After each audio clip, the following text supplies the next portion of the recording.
I've seen this chatter all over Twitter, all over that the bigger breakers in the hobby are getting juiced cases directly from the manufacturers and directly from Panini, Topps, whatever, which is manufacturers. But it's not happening, guys. I'll tell you right now. We've been in this hobby for over 12 years. We know how product gets distributed. None of these guys are getting cases directly from Panini. They're getting them from distributors. Distributors get thousands of cases. They don't know what's in the case. There's too many logistics going on to actually get juice cases. They make too much product.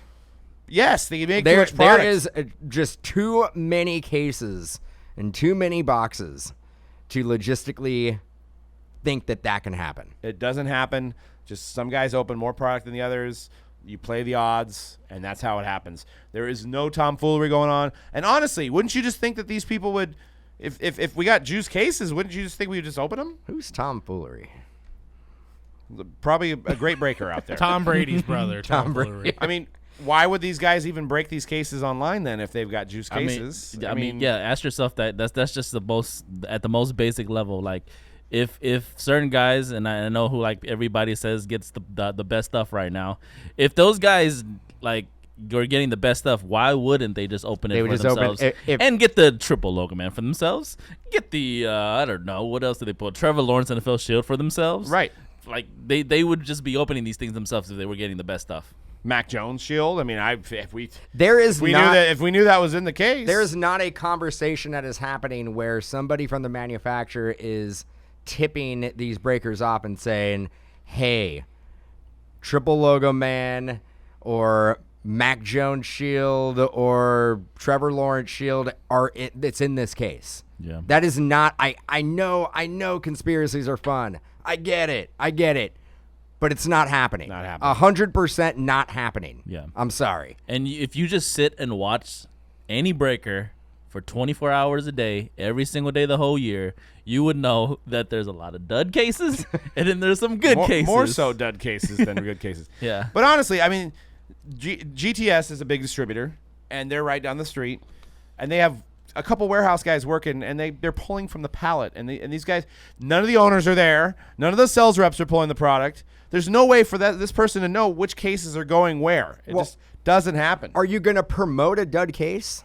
Right, exactly. That's also the thing. You're seeing like these big hits on social media because they are big hits. Correct. You're not seeing like the 14 cases before it that basically were all dud cases. That is bad marketing to promote that. Damn, you mean 1 + 1 is 2, Dan? Sometimes. Yeah, not all the time, but sometimes. I know you guys are conspiracy theorists out there, and I love conspiracy theories. I said the same thing. This isn't one. I guarantee you it. I guarantee it. It's not happening. You get cases from Panini as a customer, or you're getting cases, or you're buying from a big breaker who's getting it from distributors. It's all the same playing field. It all happens. Look who got the black Mac Jones was pulled from a kid. I mean, honestly, who bought it at a hobby shop. If you, okay, here we go. If you believe the fact that these cases from said group breakers are juiced and you're a customer of group breakers, don't buy from anybody else than those said group breakers. Right. And because if you don't, you're actually doing yourself as a customer a disservice. Why buy from anybody else? Buy from those people who are those breakers that are getting juice cases. Yeah, it's actually funny that the complaints about it, and there's a few voices in the hobby that are calling out names.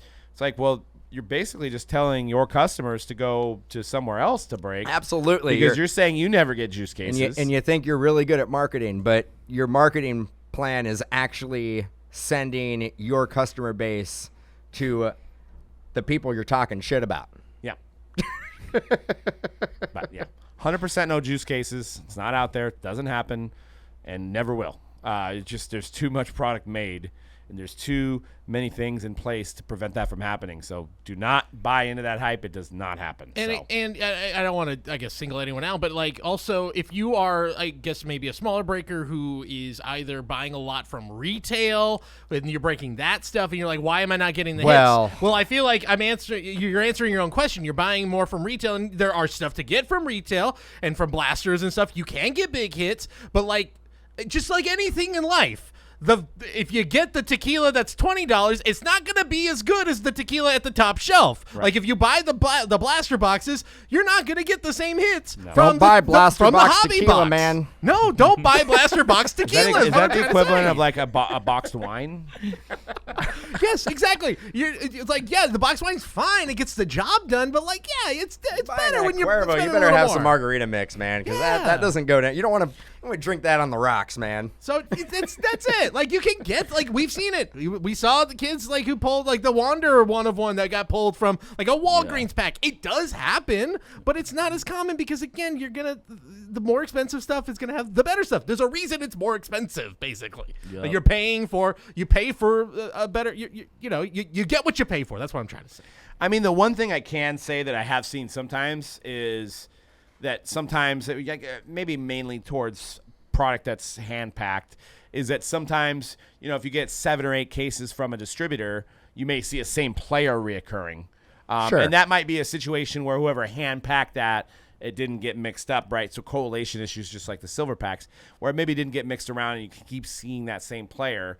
That doesn't happen all the time, but it has happened where like we got and we joke around because we still don't know. We're conspiracy theorists on that, where it's like we got the Mac Jones palette. Oh yeah, Mac Jones palette. I mean, you're not gonna like when you get a Mac Jones palette, you're not. I mean, we hit a Mac Jones in every single case of Flawless on a ridiculous run. And like Doug was saying, I think when they are put on the pallets to get shipped out to distributors, they are not mixed around. So that said pallet could go to one distributor and it's probably loaded with one player. It doesn't happen all the time, but I think sometimes when they rush out the product, they don't get a chance to mix it around. It doesn't happen all the time, but we have seen that in the 12 years that we've been breaking that it sometimes does go heavy into one certain player. I think it's particularly more Flawless than it is NT, because I think NT has a lot more variety where you're not going to have the same player come up again. Yeah. But I think with Flawless, there's probably like, 30 encased guys probably across the board. So it's probably easy for like, this person's putting all the Mac Jones in, this person's putting all the Trevor Lawrence in, this person's putting, so that's why I think that happens. That's us coming up with that like theory. That we don't work at Panini. We're not packing out the pallets. We just see it happen. Yeah. So like we come up with that conclusion on our own, but there may not be any truth to that either. We're not the ones packing out the product. We're not the ones shipping it. We're not the ones putting it on the pallet. We're not the ones sending it to distributors. And we get shipments in from different from different distributors, and we don't even, our inventory guys putting him in our warehouse, and we don't know which one came from which one, right? So, we just know that how much the cost is and how many we got. So we're not like, oh, this one's from this one, this one's from this one. But so, it could just be the luck of the draw that we had that day that we had all the Mac Jones. But yeah, so just, juice cases doesn't happen. What do you say to you made the hobby expensive? Like breakers made the hobby expensive. What do you have to say to that? It's because of you, Dan. And your evil pie shirt. My response to that is that the market always sets the price for these things.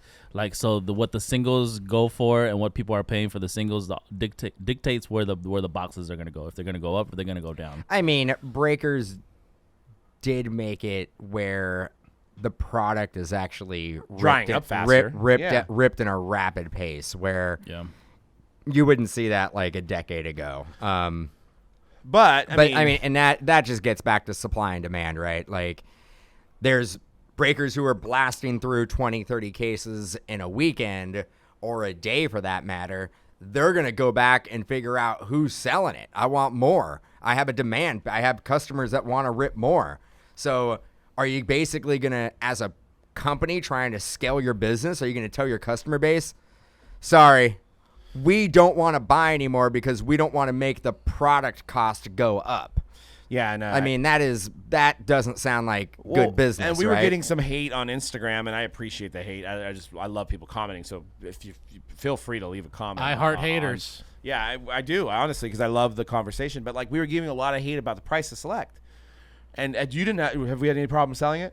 No. I mean, because that is the demand. And what I was trying to say is, like, we don't set the price. We have to buy it at a certain price, and the market will dictate. And you'll see the singles fall in line. you're going to see these golds, you're going to see these blacks. Yeah, they're not in every box, and there's going to be boxes that you spend if you're buying a box, which we're doing breaks, so we lessen the blow. But you buy a box for $1,700 and you get $100 in cards. Yeah, that sucks. But there's also going to be those boxes where they do produce those big hits, and that's why the price is up. Yeah. Word. So, but we got to get C-Red. Speaking of breaking, it's 509, 510 now. So we got to get C-Red to break. So maybe we'll expand this segment and do a little bit more in the next coming episodes. But, just giving our point of view on this thing, of how this goes down, being in here for 12 years. None of these guys that were mentioned on Twitter that we know, nobody's getting juice cases. It's just not happening. It doesn't happen. There's too many hands involved. Nobody knows what cards are in which cases. I know you'd like to think that. It just doesn't happen. So rest easy knowing that does not happen. Or we could use the marketing and say, it does happen here, baby. So buy into Mojobreak.com, right? That's all we do is pull fire. Well, now I know that the little bit of this episode that's going to get singled out and put on all over the social media. Nope. Breaker admits of juice cases. I know, right? Just going to cut that snippet out. Can you No, you re-edit that and just put something Never else? mind. Mojobreak is no fire breaks. And don't let me get you wrong. We don't pull any hits. We pull fire. I just gonna put one. Don't let our name fool you. It's gonna we pull fire. If anyone's listening to this part of it, yes, I'm sorry for the 3 minutes of just constant bleep for the last 3 minutes. So yes. I do apologize to our listeners.